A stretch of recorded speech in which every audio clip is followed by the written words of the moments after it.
എറണാകുളം വള്ളുവള്ളി അത്താണിയിൽ സ്വകാര്യ ബസ് മരത്തിലിടിച്ച് 20-ലേറെ യാത്രക്കാർക്ക് പരിക്ക്. ഗുരുവായൂരിൽ നിന്ന് എറണാകുളത്തേക്ക് വന്ന ബസ്സാണ് അപകടത്തിൽപ്പെട്ടത്. വണ്ടി ഇടിച്ചത് ഈ മരത്തിലാണ്. അപ്പോൾ ഞാൻ ശബ്ദമിട്ട്, ഇത് പതിവാണ് ഇവിടെ സാധാരണ ആക്സിഡൻറ്റ് നടക്കുന്ന. 6 മണിക്കാണ് ആക്സിഡൻറ്റ്. ഞാൻ എഴുന്നേറ്റ് എടുക്കരുന്നു, കട്ടിലിൽ നിന്ന് ചാടി എഴുന്നേറ്റ് വന്ന് നോക്കുമ്പോൾ ഡ്രൈവർക്ക് അനങ്ങാൻ പറ്റുന്നില്ല. യാത്രക്കാരുടെ ഡോറ് സ്റ്റക്കായിരുന്നു. അത് എങ്ങനെയോ തുറന്നു കണ്ടക്ടർ. അതിൽ കൂടെ ആൾക്കാർ ഇറങ്ങി, പലർക്കും ഇറങ്ങാൻ പറ്റില്ല, കാല് ഒടിഞ്ഞിട്ടുണ്ട് മിക്കവാരും. പിന്നെ ഡ്രൈവർ സ്റ്റക്കായി പോയി. അപ്പോൾ ഡ്രൈവർ രക്ഷപ്പെടും. അപ്പോൾ ഇവരൊക്കെ ഓടി വന്നു. അപ്പോൾ ഞങ്ങൾ പാരയെ വാക്കത്തേക്ക് എടുത്തിട്ട് ഡ്രൈവറെ രക്ഷപ്പെടുത്താനായിട്ട് ഗ്രില്ലിൽ കൂടി കയറി. ഗ്ലാസ് പൊട്ടി കിടക്കുകയാണ്. ഗ്രില്ലിലോട്ട് കയറിയിട്ടും പാരയിട്ട് തെക്കിയിട്ടും കാല് രണ്ടും പോരുന്നില്ല. അതുകൊണ്ട് ആ സ്റ്റിയറിങ്ങിൻ്റെ യൂണിറ്റ് കംപ്ലീറ്റ് ഡ്രൈവറുടെ കാലിലേക്ക് ഇരുന്നു. അപ്പോൾ പക്ഷേ അയാളുടെ ബോധം പോയിട്ടുണ്ടായിരുന്നില്ല. അപ്പോൾ അയാളോട് ഞാൻ ചോദിച്ചു എന്താ പറ്റിയെന്ന് ചോദിച്ചാൽ പുള്ളി പറഞ്ഞു, ഈ വളവിൽ ഞാൻ സ്റ്റിയറിങ് തിരിച്ചു, പക്ഷെ ബസ് തിരിഞ്ഞില്ല. ബസ് നേരെ ഓടി മരത്തിലിടിച്ച്. വിവരങ്ങളുമായി പ്രദീപ് ജോസഫ് ചേർന്നുണ്ട്. പ്രദീപ്, എപ്പോഴാണ് ഈ അപകടം ഉണ്ടായത്? ഈ പരിക്കേറ്റവരെ ആശുപത്രിയിൽ എത്തിച്ചിട്ടുണ്ടോ? എന്താണ്, അവരുടെ പരിക്ക് ഗുരുതരമാണോ?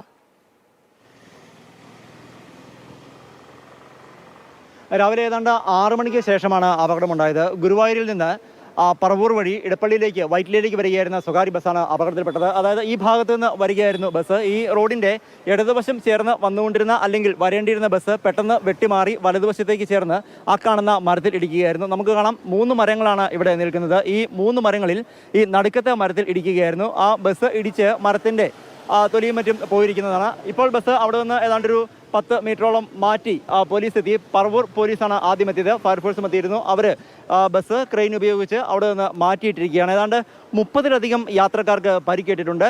1-2 പേർക്ക് അല്പം ഗൗരവതരമായ തരത്തിലുള്ള പരിക്കുണ്ട്. മറ്റുള്ളവർക്ക് കൈകാലുകൾ പൊട്ടുകയും ഒടിയുകയും ഒക്കെ ചെയ്തിട്ടുണ്ട്. പല യാത്രക്കാരും ഉറക്കത്തിലായിരുന്നു. ഈ ബസ് അപകടത്തിൽപ്പെടുന്നതിന് ഏതാണ്ടൊരു 1/2 കിലോമീറ്റർ മുന്നേ ബസ്സിൻ്റെ എഞ്ചിൻ ഭാഗത്ത് നിന്ന് ശബ്ദം കേട്ടിരുന്നുവെന്നാണ് ബസ്സിൻ്റെ ഡ്രൈവർ രക്ഷാപ്രവർത്തകരോട് പറഞ്ഞത്. ഇങ്ങനെ ശബ്ദം കേട്ടപ്പോൾ ബസ് നിർത്തി ഇറങ്ങി നോക്കാമെന്ന് ഡ്രൈവർ കണ്ടക്ടറോട് പറഞ്ഞു. എന്നാൽ സമയം പോയി, എറണാകുളത്ത് എത്തിയതിനു ശേഷം നോക്കാമെന്ന് കണ്ടക്ടർ പറഞ്ഞു. അതുകൊണ്ട് തന്നെ ബസ് ഓടിച്ചു പോവുകയായിരുന്നു. ഇത്തരത്തിൽ ഈ ഡ്രൈവറും കണ്ടക്ടറും തമ്മിലുള്ള സംഭാഷണം നടന്ന ഏതാണ്ടൊരു 1/2 കിലോമീറ്ററോട് ബസ് ഓടിയതിനു ശേഷം ഉടൻ തന്നെ അപകടത്തിൽപ്പെടുകയായിരുന്നു. അങ്ങനെയാണ് ബസ് ഡ്രൈവർ രക്ഷാപ്രവർത്തകരോട് പറഞ്ഞത്. എറണാകുളം നഗരത്തിലെ ആശുപത്രി, ഇടപ്പള്ളിയിലെ ആശുപത്രി, കൂടാതെ പറവൂരിലെ ചില സ്വകാര്യ ആശുപത്രികൾ എന്നിവിടങ്ങളിലാണ് പരിക്കേറ്റവരെ പ്രവേശിപ്പിച്ചിരിക്കുന്നത്. ഗുരുവായൂരിൽ നിന്ന് എറണാകുളത്തേക്ക് വരികയായിരുന്ന ബസ്സിൽ നിറയെ യാത്രക്കാരുണ്ടായിരുന്നു എന്നാണ് രക്ഷാപ്രവർത്തനത്തിനെത്തിയ ആളുകൾ പറഞ്ഞത്. എന്തായിരുന്നാലും ഈ ബസ് ഇടതുവശത്തു കൂടി വന്നുകൊണ്ടിരുന്ന ബസ് വലതുവശത്തേക്ക് പെട്ടെന്ന് മാറിയപ്പോൾ ആ ഭാഗത്ത് മറ്റു വാഹനങ്ങളൊന്നും ഇല്ലാതിരുന്നത് വലിയ ദുരന്തം ഒഴിവാക്കി എന്ന് തന്നെ പറയാം. ശരി പ്രദീപ്, എന്തായാലും ബസ് മരത്തിലിടിച്ചാണ് ഈ അപകടമുണ്ടായത്. നിരവധി പേർക്ക് പരിക്കേറ്റിട്ടുണ്ട്. പരിക്കേറ്റവരെ ആശുപത്രിയിൽ പ്രവേശിപ്പിച്ചു എന്നാണ് വിവരം. പ്രദീപ് ജോസഫാണ് വിവരങ്ങൾ പങ്കുവച്ചത്.